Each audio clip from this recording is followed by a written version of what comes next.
If you really want to screw up your trust in the long term, do this. Have your beneficiaries have control over the trustees of your trust.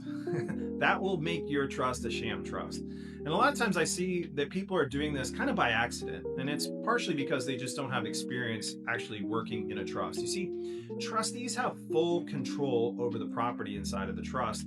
And they have to follow the trust charter, or what people refer to as the indenture of the trust. That's the rules and laws of the trust, and that's what they have to follow. The beneficiaries are simply supposed to benefit. They have no control over the property inside of it. Now, this is a part that I think a lot of people get messed up inside of, is that while the beneficiaries have no control over the property, it does not mean that the beneficiaries cannot make requests to the trustees to be able to receive benefit from the trust. So if the trustee has a need and it says in the trust that the trust can take care of that need, the beneficiaries can absolutely ask the trustees to take care of them. And if the res or the reserves or the total amount of property that's held in the trust is there's enough money to take care of that need, then the trustees are going to follow that because the trust directs them to do so. And so a lot of times when people think about this conversation, they think, I'm totally losing control. And you are as a beneficiary, but you're absolutely in relationship with the trustee and can make requests to the trustee so the trustee can provide benefits to you.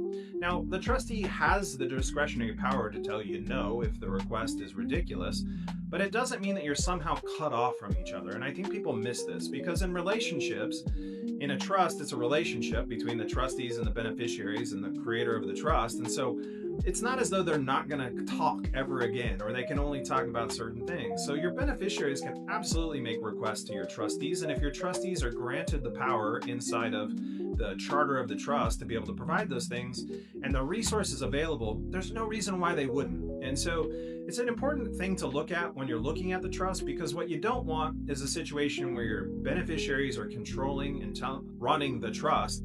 You want that separation to be there, but always know that there's supposed to be a conversation happening between them so that the trustees can adequately take care of the respective beneficiaries of that trust.